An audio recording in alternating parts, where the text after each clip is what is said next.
ভারতের জলসীমায় প্রবেশের অভিযোগে 13 জেলে আটক, 8 দিনেও সন্ধান মেলেনি তাদের।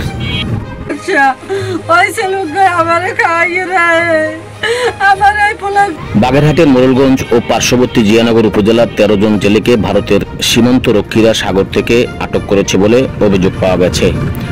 আটকের 8 দিন পেরিয়ে গেলেও এখনো তাদের কোনো খোঁজ মেলেনি।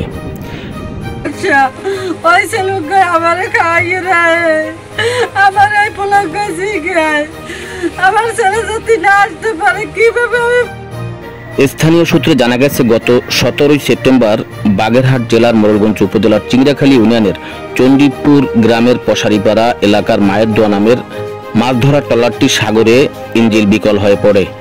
ভাসতে ভাসতে ট্রলারটি ভারতের জলসীমায় প্রবেশ করলে ভারতীয় সীমান্ত রক্ষীরা ট্রলার সহ 13 জেলেকে আটক করে নিয়ে যায়।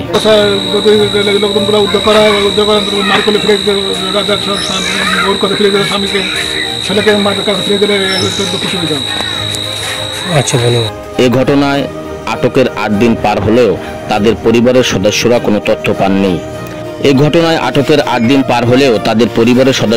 তথ্য পাননি।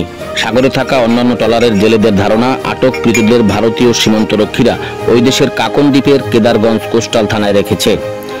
এদিকে স্বজনদের খোঁজ না পেয়ে আটক জেলেদের পরিবারগুলো চরম হতাশা ও উৎকণ্ঠায় দিন কাটাচ্ছেন।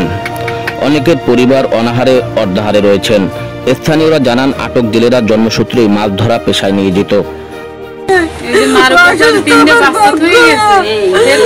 এ বিষয়ে মোড়লগঞ্জ উপজেলা নির্বাহী অফিসার মোহাম্মদ হাবিবুল্লাহ বলেন, জেলা প্রশাসকের মাধ্যমে জেলেদের মুক্তির জন্য মন্ত্রণালয়ে চিঠি পাঠানো হয়েছে। মোহাম্মদ আলামিন শেখ, দৈনিক দক্ষিণ বার্তা, মোড়লগঞ্জ।